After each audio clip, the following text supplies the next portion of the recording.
Now imagine somebody from 1990 appears in your living room. You hand them your phone, and you explain it. Yeah, you can video call someone in Australia. What? And access almost all human knowledge? What? And order food? What? And watch movies? What? And navigate anywhere on Earth? What? And use artificial intelligence? What? Welcome to The Greatest Invention Is, the show where we take humanity's biggest inventions, put them on trial, and ask one simple question. Is this the greatest invention ever? Today's challenger? The smartphone. And before you roll your eyes and say, of course it's not the greatest invention ever, I want you to try something. Right now. Take your smartphone and put it on the other side of the room. Seriously, go ahead. I'll wait. Now imagine you can't touch it for the next week. No GPS, no maps, no camera, no texting, no contacts, no banking app, no music, no YouTube, no weather, no calculator, no rideshare, no internet in your pocket, nothing. How long before your life becomes genuinely inconvenient? An hour? A day? 3 days? Because I have a theory. Most people think they could survive without their smartphone. I don't think they'd make it a week. And that's exactly why this argument is more interesting than it looks. Whenever people argue about the greatest invention ever, the same names always show up. Fire, electricity, the wheel, the printing press, the internet. And honestly, those are all fantastic answers. The problem is they all do one thing. One massive thing. One civilization-changing thing. But one thing. The smartphone is different. Because the smartphone isn't really one invention. It's more like humanity looked at every great invention from the last 100 years, scooped them into a blender, hit puree, and somehow shoved the result into your pocket. And that's where things start getting weird. Because if the smartphone wins this debate, it won't be because it's better than every invention. It'll be because it absorbed them. Imagine walking up to someone in 1985 and saying, "One day you'll carry a tiny rectangle that replaces half the objects in your house."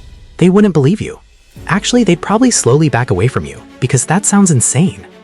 But let's see what the smartphone actually replaced.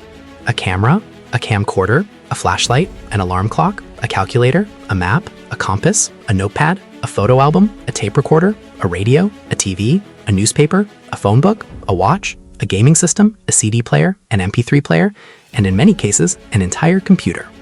Think about that. Entire industries spent decades building products. Then one day, a smartphone showed up and basically said, "Appreciate everything you've done here. You're fired." And somehow we barely noticed it happen. Because it happened slowly, year after year, device after device, until suddenly one object was doing the job of 20. Think of the last 5 things you used your phone for. Not today, the last hour. Maybe you checked a text, looked at directions, watched a video, checked the weather, answered an email, ordered food, paid a bill, listened to music, looked up a fact. Every one of those used to require separate tools. Today, one device. Now imagine somebody from 1990 appears in your living room. You hand them your phone, and you explain it. Yeah, you can video call someone in Australia. What? And access almost all human knowledge? What? And order food? What? And watch movies? What? And navigate anywhere on Earth? What? And use artificial intelligence? What? The smartphone isn't impressive because it does one thing well. It's impressive because it does hundreds of things well enough. And that's our first big clue. The greatest inventions aren't always specialists. Sometimes they're platforms. And no invention in history may have become a bigger platform than the smartphone. Let me say something that sounds completely fake. The average person today carries more computing power in their pocket than entire governments had access to a few decades ago. Think about that. If I handed your smartphone to a world leader in 1985, they'd probably assume it was classified military technology. Not consumer electronics, military technology. And here's the crazy part. Most of us use that power to argue with strangers and watch dog videos. Humanity is incredible. So far, the smartphone has made a pretty strong case. It replaced dozens of devices, it absorbed industries, and somehow convinced all of us that carrying a supercomputer in our pocket is completely normal, which is honestly one of the greatest scams in human history. Because if aliens landed tomorrow and saw smartphones before they saw humans, they'd probably think the phones were in charge. And honestly, they might have a point. Because what we're about to talk about is where this debate changes completely. Up until now, the smartphone has been winning points because of what it does. The next argument is about what it's become. Because at some point, the smartphone stopped being a tool and started becoming part of us. Quick question, how many phone numbers do you know by heart? And don't cheat, not numbers stored in your phone, numbers actually stored in your brain. 3, 5, maybe your own?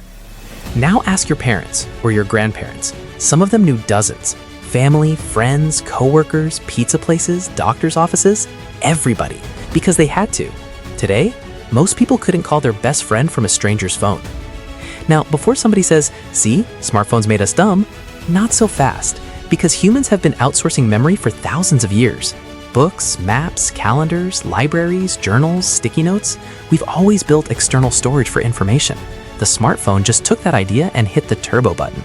Because now it remembers appointments, birthdays, passwords, photos, directions, contacts, notes, documents, reminders, entire conversations, years of memories, thousands of pictures, millions of words.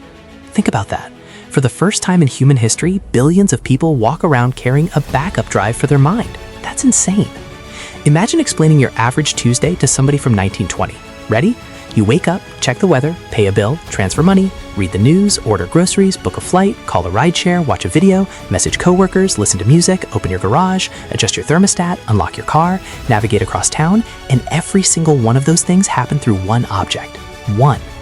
Imagine telling someone from 1920, this rectangle controls half my life. They'd laugh until you show them. Need food? Phone. Need transportation? Phone. Need banking? Phone. Need answers? Phone. Need entertainment? Phone. Need directions? Phone. Need a date? Phone. Need to figure out why your dog is making a weird noise at 2 a.m.? Phone. Human civilization basically looked at one device and said, you handle it. And somehow it did. Actually, here's a crazy thought. There are people traveling across entire countries right now carrying almost nothing except a smartphone and a charger. Just a rectangle and a cable. Historically speaking, that's absurd. For most of human history, distance was brutal. If someone moved across the ocean, there was a real chance you'd never see them again. Ever. Think about that. Not 6 months, not 5 years, never. Today, you can have a face-to-face conversation with someone in Tokyo from Las Vegas in seconds, crystal clear, for free. And we've become so spoiled by this that if a video call freezes for 3 seconds, we act like civilization is collapsing. Meanwhile, someone in the 1800s is waiting 6 months for a letter. Your smartphone has essentially eliminated one of humanity's biggest historical problems: distance. Families stay connected, businesses operate globally, friendships survive continents, ideas move across the planet instantly. Entire economies function because people can communicate instantly. And we've gotten so used to it, we barely notice the miracle anymore. The smartphone has made an incredible case. It replaced dozens of devices. It became an external brain. It turned into the remote control for modern life. It shrunk the planet. And for the first time in human history, billions of people carry a supercomputer in their pocket and somehow think that's normal. That's a strong resume, a really strong resume. But now comes the difficult part, because when you claim to be the greatest invention ever, you're stepping into the ring with absolute legends. Not gadgets, not products, legends. Fire, the wheel, the printing press, electricity, the internet. Let's just get this one out of the way. Fire is a monster. Without fire, no cooking, no warmth, no metalworking, no industrial revolution, no civilization, no smartphone. Honestly, if this were a survival contest, fire wins immediately. But here's where the debate gets interesting. Fire changed humanity. The smartphone changes your day, every day, almost every waking hour. Fire taught humanity how to survive. The smartphone changed how humanity operates, and those are very different arguments. Now we meet another giant, the wheel. Transportation, trade, commerce, industry, movement itself. And here's what makes the wheel terrifying in this debate. It's still winning, 5,000 years later. Think about that. Most inventions eventually become obsolete. The wheel basically looked at history and said, nah, I'm good. Actually, imagine uploading a YouTube video today and it's still getting views in the year 7000. That's the wheel. That's how absurdly successful it is. Talk about evergreen content. But the smartphone has a counterpunch. The wheel moves people. The smartphone moves information. And in today's world, information may be the most valuable resource on Earth. A billion-dollar company can be started from a smartphone. A creator can reach millions. An idea can spread globally without moving a single physical object. That's leverage previous generations couldn't even imagine. And now we're getting to the really dangerous competitors, because the next invention may have invented the internet before the internet existed. Before the printing press, knowledge was trapped. Books were rare. Information moved slowly. Education was mostly for the wealthy. Then everything changed. Ideas spread. Science accelerated. Knowledge exploded. Civilizations advanced faster than ever before. In a weird way, the printing press was the original internet. And honestly, the smartphone owes it a thank you card. A very large thank you card. The printing press distributes information. The smartphone distributes information, receives information, creates information, records information, edits information, broadcasts information, and stores information, all at the same time, from the same device. It's almost like the printing press spent 500 years evolving and eventually became the smartphone. But now we arrive at the invention that makes smartphone supporters very uncomfortable: electricity. Let's be honest, this one feels unfair. No electricity, no computers, no internet, no smartphone, no modern world, no smartphone. Because electricity isn't just another invention, it's infrastructure. It's the foundation underneath almost everything. And yet there's a strange argument for the smartphone. You don't wake up excited to use electricity. You wake up excited to use what electricity powers. And for billions of people, that's this. Electricity built the stage. The smartphone became a star performer. Which brings us to the final boss. And honestly, this is the only invention that might actually beat it. The internet created the digital world. The smartphone became the doorway. So which one deserves more credit?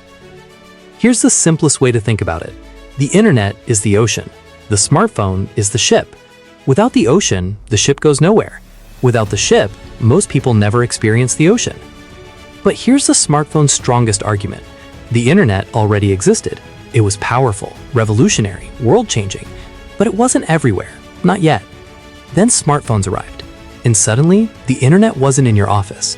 It wasn't in your living room. It wasn't on your desk. It was in your pocket, every second, every day, everywhere. The smartphone didn't create the internet, but it unleashed it. Here's what makes the smartphone unique. Every invention we've discussed changed one major thing. Fire changed survival. The wheel changed movement. The printing press changed knowledge. Electricity changed energy. The internet changed information. The smartphone changed almost everything. Communication, photography, navigation, entertainment, commerce, education, creativity, productivity, connection, information, media, business, all at once. It's not one invention. It's humanity's greatest hits album, compressed into your pocket. And somehow, most of us use it to watch videos while sitting on the toilet. Humanity remains undefeated. So, is the smartphone the greatest invention ever? Maybe, maybe not. And honestly, that's what makes the question fun. Because if you're judging survival, fire wins. If you're judging foundations, electricity wins. If you're judging historical impact, the printing press and internet have incredible cases. If you're judging longevity, the wheel is still rolling after 5,000 years. But if you're judging daily use, global adoption, capabilities, influence, and the sheer number of inventions absorbed into one object, the smartphone has perhaps the strongest modern argument of them all. Because no invention in human history has packed this much human capability into something that fits in your pocket. And maybe that's the answer. The smartphone isn't great because it stands above every invention. It's great because it stands on top of almost all of them. And that might be the closest thing humanity has ever created to a superpower. So now it's your turn. Did the smartphone earn the crown? Or is another invention still sitting on the throne? Drop your answer in the comments. Because next time, artificial intelligence enters the ring, the invention that is rewriting every rule of human existence, right now, in real time. Is it the greatest invention ever?